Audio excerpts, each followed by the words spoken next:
Hai semua, selamat kembali ke SKC Sunday School. Cikgu harap semua sihat dan baik ya.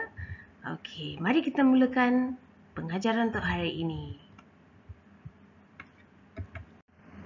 Kita mulakan dengan doa pembukaan. Mari kita doa bersama-sama. Terima kasih Tuhan Yesus bagi hari yang indah ini. Terima kasih Tuhan untuk pengajaran Sunday School hari ini. Kami berdoa agar kami dapat belajar dan memahami-Mu lebih lagi Tuhan Yesus. Dalam nama Tuhan Yesus, kami berdoa. Amin. Okey. Apa tajuk pengajaran hari ini? Boleh teka? Tajuknya misi kita. Misi itu macam kerja kita, okey? Kita punya tujuan kita, okey? Misi kita. Okey, mari kita lihat. Oops.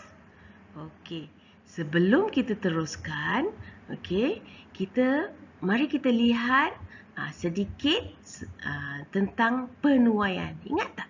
Kita ada belajar dulu tentang penuaian. Okey, kita lihat dulu penuaian, lepas tu kita teruskan dengan pengajaran untuk hari ini ya. Apa itu penuaian?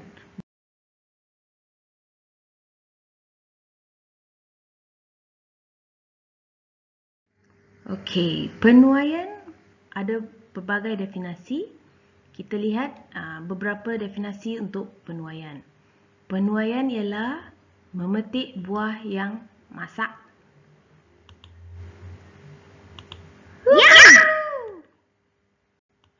Penuaian ialah mengumpulkan semua tomato yang telah matang atau masak. Secara umum, penuaian ialah mengumpulkan semua hasil yang telah masak atau matang. Oh! Before we continue with today's lesson, let us begin with a little game. Mari kita main permainan teka hasil tuaian. Woohoo! Yay! Woo! Yay! Yay! Jom main! Yay!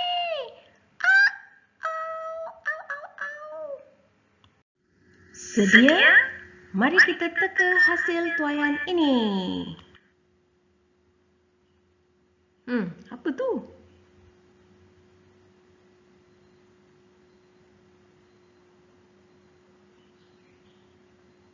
Oh, gandum. Okey, kita teruskan. Sedia? Mari kita teka hasil tuaian ini. Ni senang.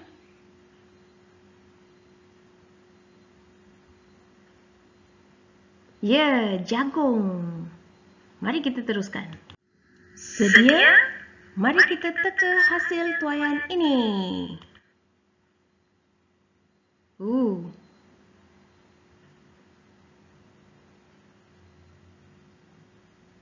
Ya, tomato. Okey, next one. Sedia? Mari kita teka hasil tuaian ini. Apa pula tu? Tahu tak?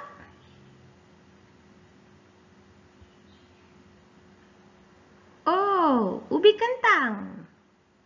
Okey, kita teruskan. Sedia? Mari kita teka hasil tuaian ini. Ni siapa tak tahu? Habis. Ya, padi. Jadikan beras, makan nasi. Okey, next one. Sedia? Mari kita teka hasil tuaian ini. Siapa pernah tengok pokok ni?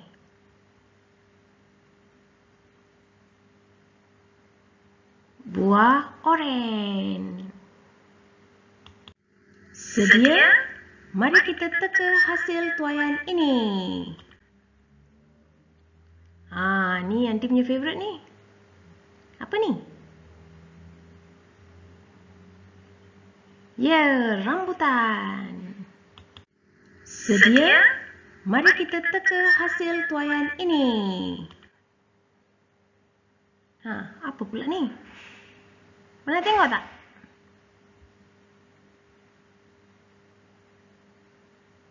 Ya, ini ubi kayu. Okey, sedia? Mari kita teka hasil tuaian ini. Ini pun favourite nanti ni. Apa ni?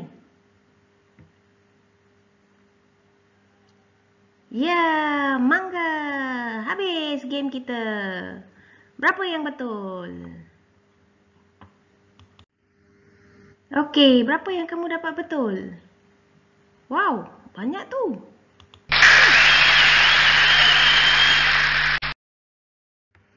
Okey, mari kita teruskan mengenai pengajaran hari ini. Hari ini kita belajar mengenai penuaian. Nak menuai apa pula ni? Okey, mari kita lihat ya. Okey, kita lihat bacaan Alkitab untuk hari ini.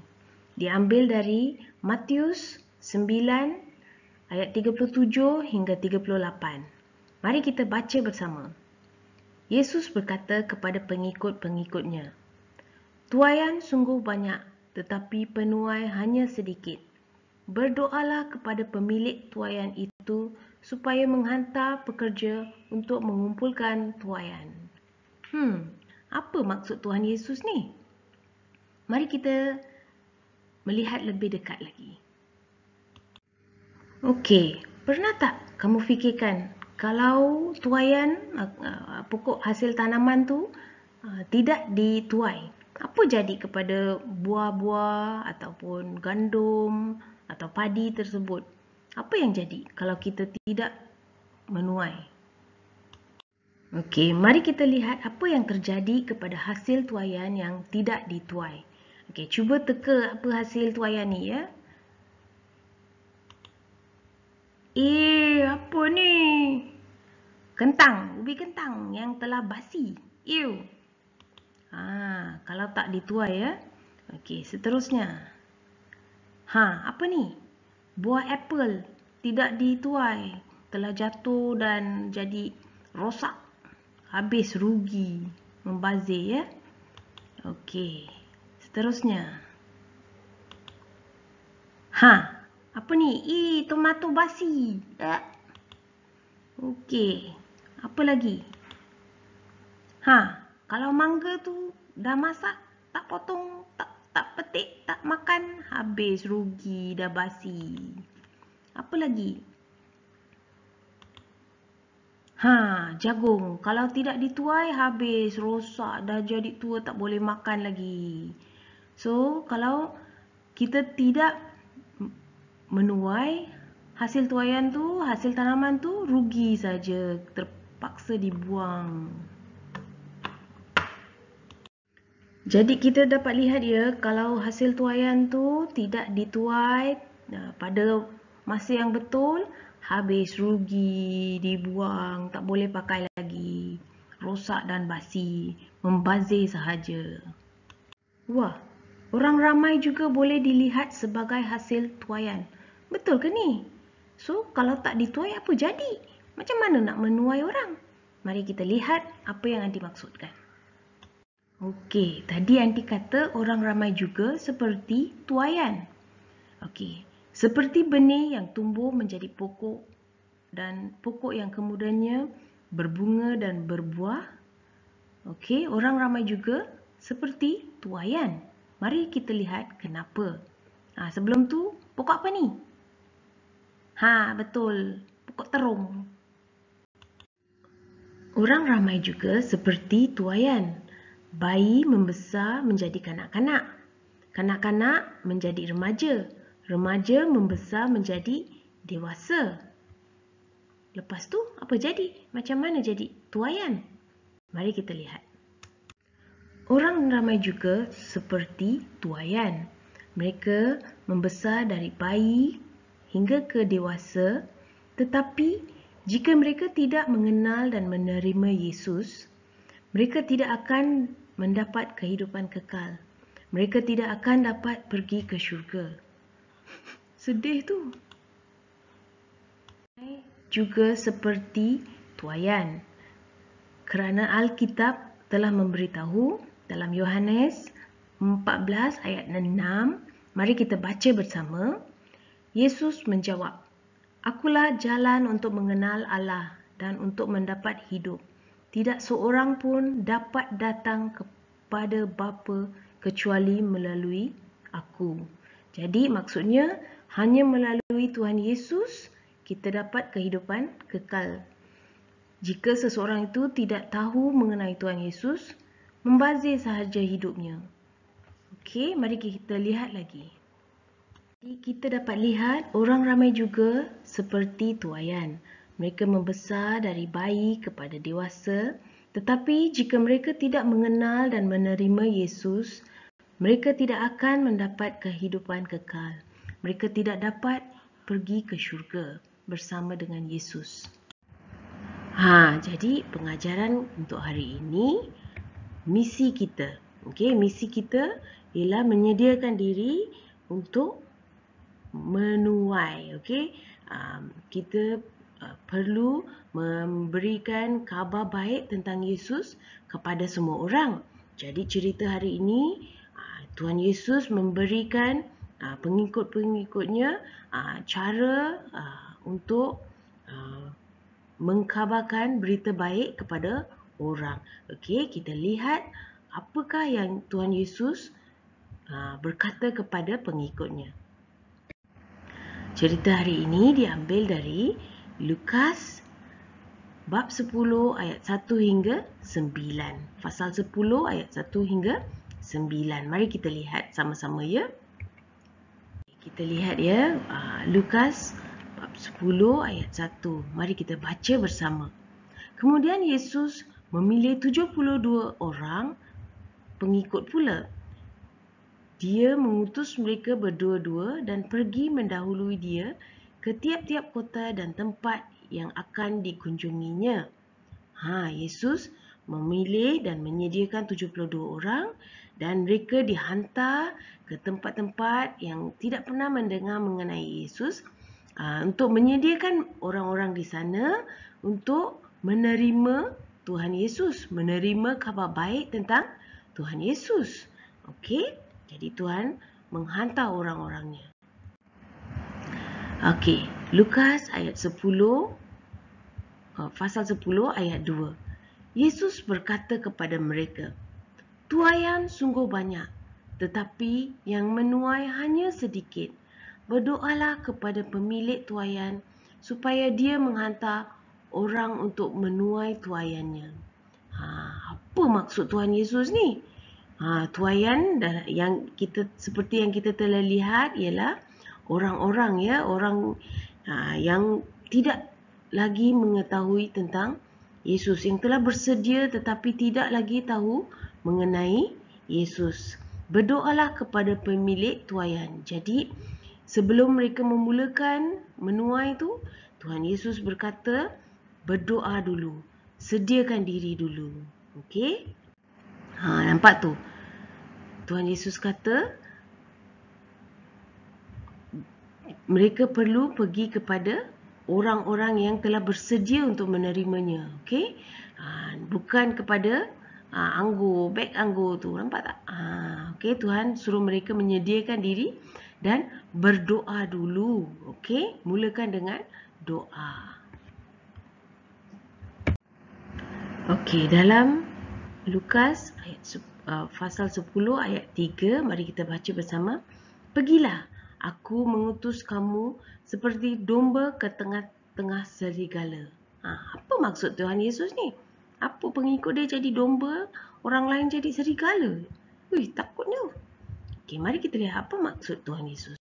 Tuhan Yesus kata, pergilah, tetapi tidak semua orang akan menerima mereka. Ada orang tak suka mereka, ada orang akan ingin membuat jahat kepada mereka yang membawa kabar baik tentang Yesus. Jadi mereka perlu bersedia, menyediakan diri untuk menghadapi kesusahan. Seterusnya Lukas bab 10 ayat 4. "Jangan membawa dompet atau beg sedekah ataupun kasut. Jangan berhenti di tengah-tengah jalan untuk memberikan salam kepada sesiapa pun." Apa maksud Tuhan Yesus? Tengok orang lari? Bukan. Okey, apa yang Tuhan Yesus maksudkan tu? Okey, maksud Tuhan Yesus ialah tidak perlu membuang masa, tak payah lepak-lepak, duduk relax-relax dulu. Kerjanya banyak, kena fokus, mereka kena fokus dan terus menjalankan kerja tu, tak boleh lepak-lepak, duduk buang masa. Okey, Tuhan Yesus kata, okey, lakukan kerja tu dengan segera, jangan buang masa. Tak payah bawa barang-barang yang berlebihan semua. Mereka perlu hanya fokus kepada kerja mereka. Apabila kamu masuk ke dalam sebuah rumah, lebih dahulu katakanlah, semoga sejahteralah rumah ini. Tuhan Yesus kata, berikan salam dulu. Ingat tak? Kita selalu dengar kan? Shalom. Masa kita damai sejahtera dalam gereja tu, kita kata shalom. Kita memberikan damai sejahtera kepada orang, memberikan satu yang bagus kepada orang, salam yang baik kepada orang, ya. Okey, dalam Lukas ayat 10, pasal 10 ayat 5. Okey, jika orang yang tinggal di situ suka akan kedamaian, salam sejahtera kamu itu tetap padanya. Jika tidak, patahlah salam sejahtera itu. Apa tu? Okey, apabila ada orang kata shalom dan kita juga menyahut balik shalom, baguslah untuk diri kita dan orang yang memberi salam tu. Tapi ada juga orang yang apa ni? Tak naklah. Kita buat tunjuk muka, tak cakap shalom balik, tak cakap tak menjawab ucapan tu, rugilah dia kan. Jadi kamu ni macam mana? Kalau orang cakap hi, hello, ada tak tunjuk muka ke? Ada senyum ke? Ada menjawab balik tak? Okey, kita mesti membuat yang baik, ya, menunjukkan teladan yang baik, ya. Okey. Tinggallah di rumah itu dan makan minum apa saja yang dihidangkan, kerana seorang pekerja layak menerima upah. Jangan pindah dari satu rumah ke rumah yang lain. Lukas ayat 10, pasal 10 ayat 7. Okey, apa maksud Tuhan Yesus ni? Okey, Tuhan Yesus kata mereka boleh, pekerjanya boleh menerima makanan, muridnya boleh menerima makanan. Tapi sebaik saja mereka masuk ke satu rumah yang telah menjemput mereka, mereka telah tinggal di sana, mereka tidak boleh lihat, rumah sebelah tu bagus lagi lah. Tengok rumah ni bagi roti canai je.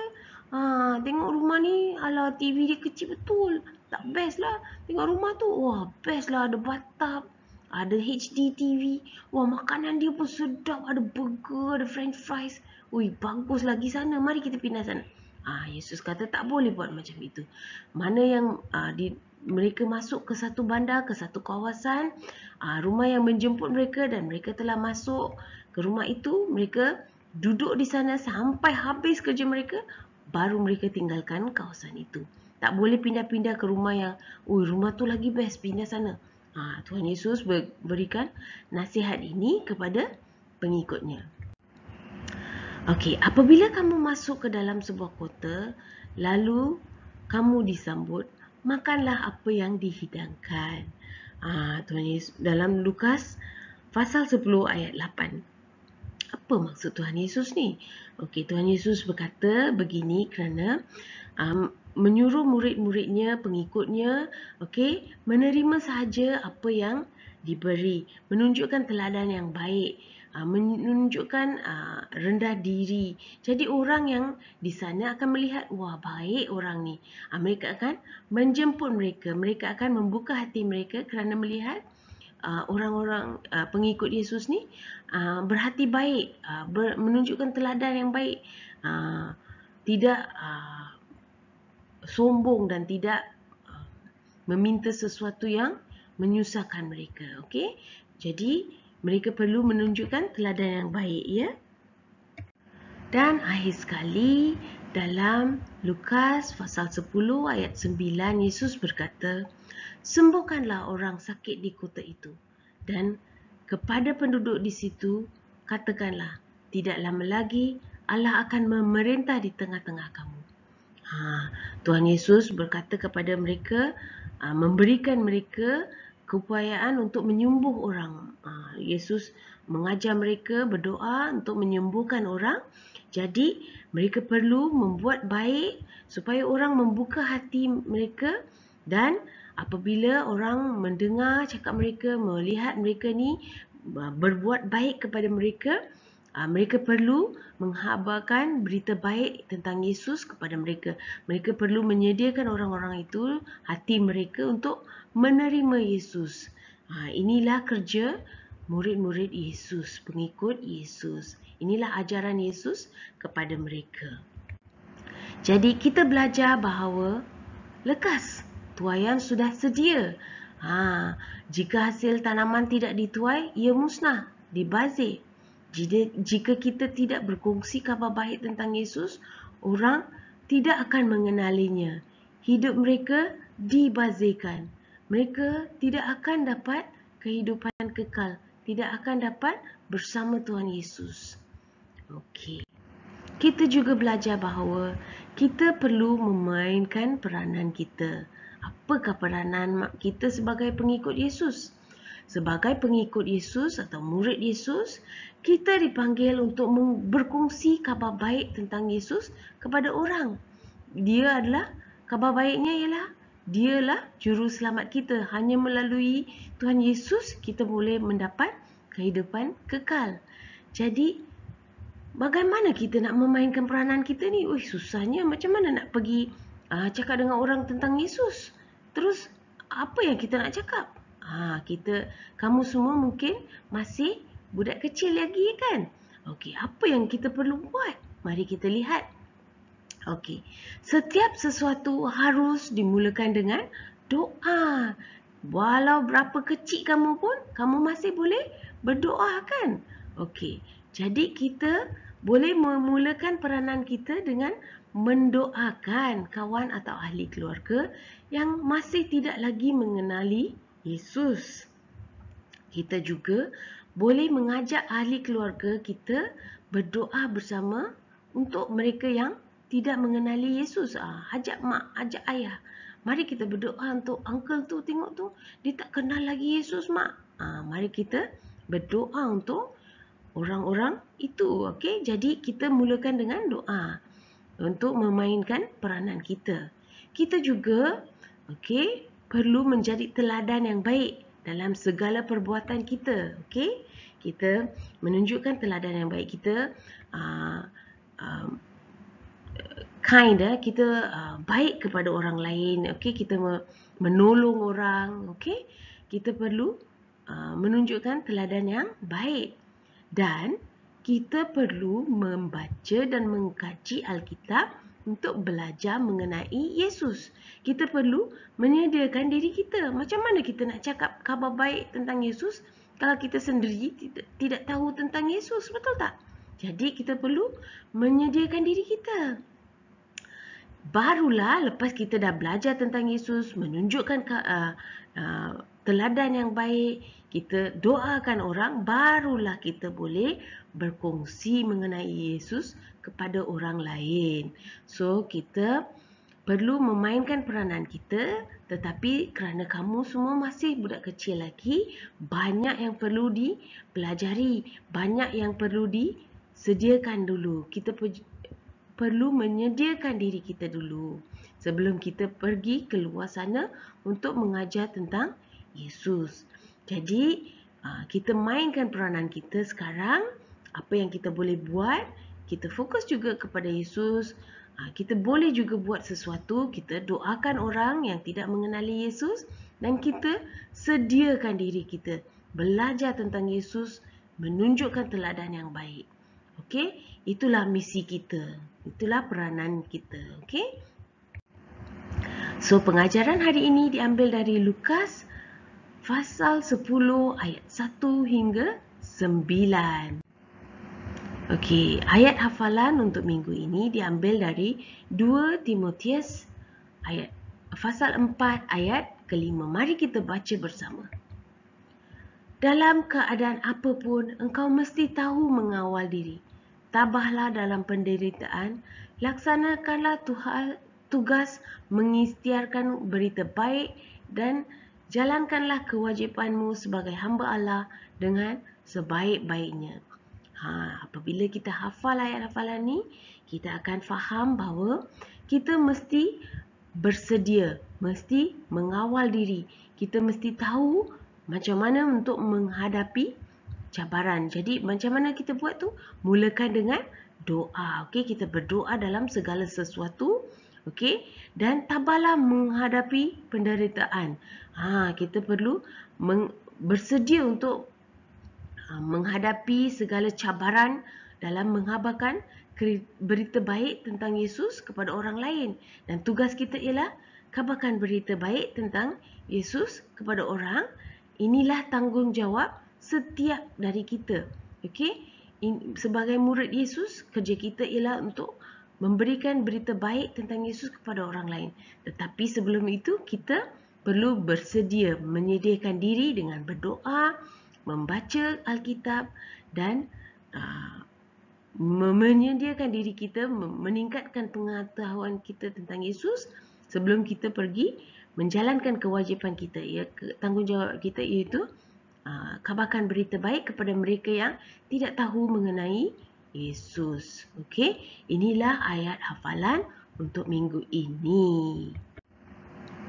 Okey, selesai sudah. Mari kita berdoa bersama-sama.